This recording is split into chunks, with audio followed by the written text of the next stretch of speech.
बिस्मिल्लाहिर्रहमानिर्रहीम। मैं हूं जाहिद चौधरी। बात करेंगे महकमा सेहत व आबादी की संगीन नाअहली की, जिसकी वजह से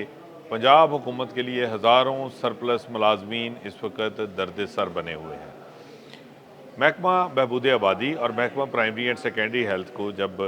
ज़म किया गया तो उसके बाद महकमा सेहत व आबादी के नाम से नया महकमा तो खड़ा कर दिया गया, लेकिन ह्यूमन रिसोर्स मैनेजमेंट के ऊपर कोई तवज्जो नहीं दी गई कि दोनों महकमों के जो है वो इंज़माम के बाद, इनको जो है वो मर्ज करने के बाद जो सूरत हाल पैदा होगी, उसमें इनका जो रेगुलर स्टाफ है, जो इनके मुस्तकिल सरकारी मुलाजमीन हैं, उनको किस तरह जो है वो यूटिलाइज़ किया जाएगा, कहाँ क्या नई असाइनमेंट जो है वो उनको दी जाएगी, इस पर कोई वर्किंग सिरे से की ही नहीं गई। बल्कि स्टेट अवे 6,500 से ज़ायद महकमा जो बहबूद आबादी है उसके सरकारी मुलाजमीन को सरप्लस करार देकर महकमा सर्विसेज एंड जनरल एडमिनिस्ट्रेशन को भिजवा दिया गया और हुकूमत पंजाब से ये कहा गया कि ये 6,500 से ज़ायद मुलाजमीन जो हैं वो अब सरप्लस हैं। नए बनने वाले महकमा सेहत व आबादी को इसकी ज़रूरत नहीं है, इन मुलाजमीन को कहीं और इस्तेमाल किया जाए। ये मुलाजमीन जो कि सरप्लस पूल में हैं, ये इस वक्त हुकूमत पंजाब के लिए एक बड़ी जो है वो संगीन जो दर्द सर है उसका बायस हैं, क्योंकि इन मुलाजमीन को अभी तक कहीं और नहीं खपाया जा सका, इनको कहीं और नई ड्यूटी नहीं दी जा सकी। और अब महकमा सर्विसेज एंड जनरल एडमिनिस्ट्रेशन बार बार मुख्तलिफ प्लान्स मुरतब कर रहा है, अभी तक कोई कामयाबी इस हवाले से हासिल नहीं हो सकी। पहले महकमा सर्विसेज एंड जनरल एडमिनिस्ट्रेशन की जानिब से पंजाब के तमाम सरकारी महकमों के सरबराहान को एक मरासला अरसाल किया गया, जिसमें यह कहा गया कि ये 6,500 से ज़ायद जो सरप्लस मुलाजमीन हैं ग्रेड 1 से 16 तक के, इनकी खिदमात जिस भी महकमे को चाहिए वो उनको पेशकश की जाती है कि वो फौरी तौर पे आगाह करें अपनी ज़रूरत के मुताबिक और इन मुलाजमीन को अपने महकमे में ले लें, ताकि इनको वहाँ पे जो है वो नई असाइनमेंट दी जा सके और इनसे काम लिया जा सके। किसी भी सरकारी महकमे की जानिब से कोई मस्बत जवाब इस हवाले से मौसूल नहीं हुआ। अब महकमा सर्विसेज एंड जनरल एडमिनिस्ट्रेशन ने इस सरप्लस पूल में पड़े हज़ारों मुलाजमीन को खपाने के लिए एक नया तरीका ढूंढा है। अब तमाम डिवीजन्स की सतह के ऊपर कमेटियाँ कायम की गई हैं। डिवीजनल कमिश्नर जो हैं वो इन कमेटियों के सरबराह मुकर्रर किए गए हैं। मुतलका ज़िले का डिप्टी कमिश्नर, इसके अलावा एडिशनल कमिश्नर कोऑर्डिनेशन, और हर सरकारी महकमे का ज़िले की सतह का जो हेड होगा, जो सरबराह होगा, वो भी इस कमेटी में शामिल होगा। इस जो ज़िले जो ये डिवीज़नल कमेटियाँ बनाई गई हैं, इनको अब ये ज़िम्मेदारी सौंपी गई है कि वो 15 रोज़ के दौरान एक वाज़े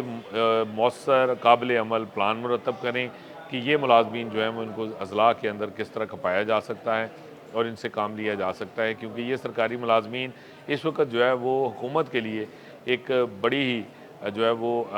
मुश्किल सूरत हाल जो है वो उसका सामना है हुकूमत को, क्योंकि ये सरकारी रेगुलर मुलाजमीन हैं। इनको महकमा सेहत व आबादी को जब इकट्ठा दो डिपार्टमेंट्स को करके एक महकमा बनाया गया था, तो उस वक्त कोई प्लान ह्यूमन रिसोर्स मैनेजमेंट का ना होने की वजह से ये मुलाजमीन वहाँ पर इस्तेमाल नहीं हुए और अब पंजाब हुकूमत जो है वो इनको किसी न किसी तरह किसी न किसी जगह खपाने के लिए कोशां है। पहले सरकारी महकमों से कहा गया, लेकिन वहाँ से कोई मस्बत जवाब नहीं आया था। अब ज़िले जो डिवीज़नल कमेटियाँ हैं वो बना के हर ज़िले में इन मुलाजमीन को खपाने की नई तैयारी की जा रही है। अब ये तो 15 रोज़ के बाद ही सामने आएगा कि डिवीज़नल कमिश्नर्स की सरबराही में बनने वाली ये कमेटियाँ किस हद तक मौसर होती हैं,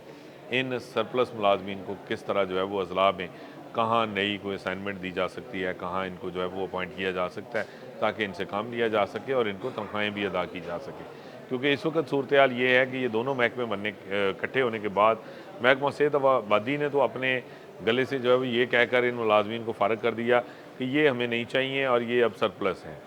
लेकिन अब पंजाब हुकूमत इनको कहाँ किस तरह इस्तेमाल करे, इसका अभी तक कोई भी रोड मैप वाज़ेह नहीं है, जिसकी वजह से एक जानब ये जो मुलाजमीन हैं हज़ारों की तादाद में, ये अपने मुस्तकबिल से परेशान है और इनको जो है वो शदीद परेशानी मुआशी मुश्किलात का सामना है, इनकी तनख्वाहें अदा नहीं हो रही, इन मुलाजमीन को जो है वो कहीं पे भी जो है वो अकोमोडेट नहीं किया जा रहा, इनका मुस्तकबिल जो है वो इस वक्त बिल्कुल गैर यकीनी सूरत हाल से दो चार है। वहीं दूसरी जानब ये हुकूमत के लिए भी एक दर्द सर है कि वो इन सरकारी मुलाजमीन का अब क्या करे, इनको कहाँ लगाए। लेकिन दूसरी जानब अगर महकमा सेहत व आबादी की अफसरशाही की बात करें तो उसको जो कम्युनिटी हेल्थ इंस्पेक्टर प्रोग्राम है वो चलाने के लिए अपने बाकी दूसरे जितने भी तजर्बात अब तक किए जा रहे हैं महकमा सेहत व आबादी में, उनके लिए मुलाजमीन चाहिए, उनके लिए वर्कर्स चाहिए। बहबूद आबादी के जो वर्कर्स सरप्लस पूल में डाले गए, यही वर्कर्स जो है वो ज़राए का ये कहना है कि उनको कम्युनिटी हेल्थ इंस्पेक्टर प्रोग्राम में बासानी जो है वो अकोमोडेट किया जा सकता था, उसमें इस्तेमाल किया जा सकता था, लेकिन वहाँ पे इनका इस्तेमाल नहीं किया गया, बल्कि वहाँ पे जो है वो ठेके के ऊपर या तो निज़ाम चलाने की पहले कोशिश की गई थी, उसमें नाकामी के बाद अब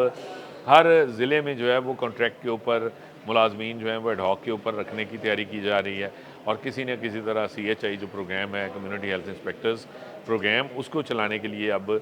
जो एडहॉक या कॉन्ट्रैक्ट जो है वो उसका सहारा लिया जा रहा है, और उसमें भी ज़राए का ये कहना है कि कोई खातर खा कामयाबी अभी तक नहीं हुई। एक जानब ये नाकामी है, दूसरी जानब जो रेगुलर 6,500 से ज़्यादा मुलाजमीन थे